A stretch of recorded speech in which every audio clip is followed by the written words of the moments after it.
Na época da política do café com leite, a regra era que um presidente paulista deveria ser seguido por um mineiro. No entanto, Washington Luiz, que era de São Paulo, escolheu Júlio Prestes, também de São Paulo, como seu sucessor, quebrando, desse modo, o acordo inicial. Isso, como era de se esperar, gerou descontentamento entre os mineiros, fato que desencadeou no chamado Movimento de 30. Antônio Carlos, presidente de Minas Gerais, uniu-se a João Pessoa, presidente da Paraíba, para lançar a candidatura de Getúlio Vargas do Rio Grande do Sul. Outros estados também se juntaram, incluindo o Partido Democrático de São Paulo, que surgiu em 1926, formando a Aliança Liberal. Getúlio Vargas concorreu à presidência e João Pessoa à vice-presidência, recebendo forte apoio nas cidades e estados do Nordeste. Os tenentes, que era um grupo de militares, também apoiaram a aliança, exceto Luiz Carlos Prestes, que rompeu com esse movimento em 1930, aproximando-se do marxismo. Júlio Prestes venceu as eleições, o que levou os tenentes a optarem pela luta armada. Eles convenceram Getúlio Vargas a liderar o movimento após um evento inesperado que foi o assassinato de João Pessoa em julho de 1930. Isso precipitou um movimento armado contra o então presidente Washington Luiz, que começou em 3 de outubro no Rio Grande do Sul e se espalhou por Minas Gerais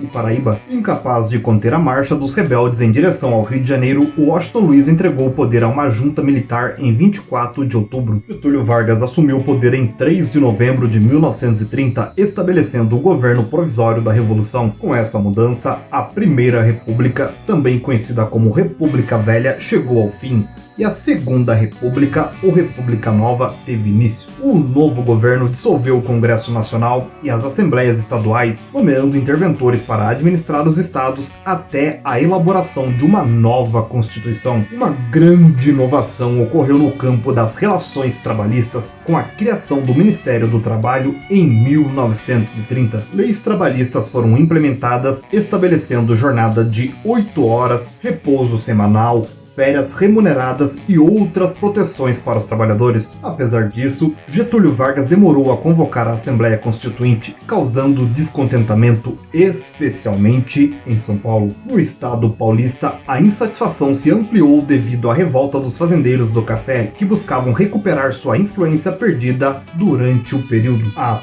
principal demanda em São Paulo era a convocação imediata da Assembleia Constituinte. Isso levou a gigantescas manifestações populares na tentativa de pressionar o governo provisório, exceto pelos sindicatos operários que não participaram. Em fevereiro, Getúlio cedeu à pressão e instituiu um novo Código Eleitoral, com eleições marcadas para a Constituinte. Esse decreto introduziu o voto secreto e estendeu o direito de voto às mulheres. Entretanto, isso não acalmou os ânimos em São Paulo. Em 9 de julho de 1932, eclodiu a Revolução Constitucionalista na capital paulista, que foi uma revolta armada liderada por generais e o coronel. Após 70 dias de conflito, as forças legalistas sufocaram a revolta. Em maio de 1933, ocorreram eleições para a Assembleia Constituinte. A terceira Constituição brasileira foi promulgada em julho de 1934. Ela manteve a federação, as eleições diretas para presidente e o mandato presidencial de 4 anos. Além disso, regulamentou a Justiça do Trabalho e a legislação trabalhista. No dia seguinte à promulgação da Constituição, Getúlio Vargas foi eleito para um mandato de 4 anos, marcando o fim do período do governo provisório e o início do governo constitucional. Embora a promulgação da Constituição fosse um marco importante para consolidar a democracia no Brasil,